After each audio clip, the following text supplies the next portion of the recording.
আসসালামু আলাইকুম। আমার বক্স থেকে উড়ে চলে যাওয়া মৌমাছির চাকটিকে আজ খুঁজে পেলাম। কিছুদিন আগে আমার বক্স থেকে রানীটা কিভাবে যেন বের হয়ে চলে যায়, আর রানী বের হয়ে চলে যাওয়ার সাথে সাথে রানীর সাথে সমস্ত মৌমাছি কিন্তু বের হয়ে চলে যায়। অনেক খোঁজাখুঁজির পর আলহামদুলিল্লাহ আমি আমার মৌমাছির চাকটাকে খুঁজে পেয়েছি। একটা কলার মুছাই বসেছিল।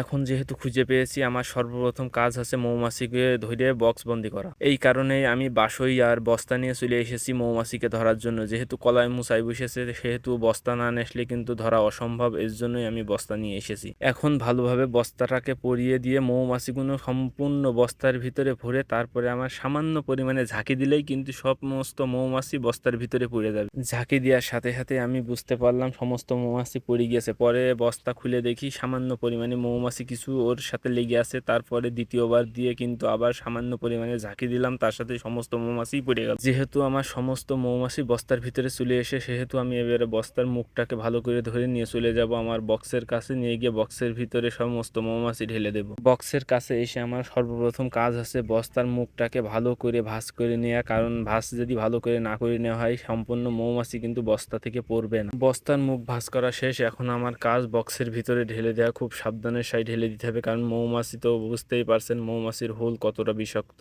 বস্তা থেকে মাছি খুব সাবধানের সাথে আমি বক্সের ভিতরে ঢেলে দিলাম। তারপরেও কিছু পরিমাণের মাছি কিন্তু বের হয়ে গেছে, আলহামদুলিল্লাহ কোনো কিছুই হয়নি। আসলে এই মৌমাছি ধরা সম্পর্কে আমার অনেক অভিজ্ঞতা আছে। এই অভিজ্ঞতা থেকেই কিন্তু আমি মৌমাছিগুলো ধরে বক্সে বন্দি করার চেষ্টা করি। আসলে মৌমাছি ধরা তেমন কিছু না। মৌমাছি ধরতে হলে সর্বপ্রথম একটা জিনিস লাগবে, সেটা হচ্ছে আপনার সাহস। আপনার যদি সাহস থাকে তাও আপনি অবশ্যই মৌমাছি ধরতে পারবেন। ওই সাহস থেকেই আমি মৌমাছিগুলো ধরে বক্সে বন্দি করার চেষ্টা করি ইনশাল্লাহ। আমার মৌমাছি বক্সে দেওয়ার কাজ শেষ। এখন আমি বক্সের মুখটাকে ভালো করে আটকে দেবো যেন মৌমাছি বের হয়ে না যেতে পারে। তারপরে মৌমাছিটাকে নিয়ে চলে যাবো ছাদের কান্দায়, যেখান থেকে মৌমাছি ধরেছি ওই সাইডে রাখার জন্য। ছাদের কান্দায় রাখার কারণ, যেখান থেকে মৌমাছি ধরেছি ওখানে কিছু মৌমাছি এরা ছিল।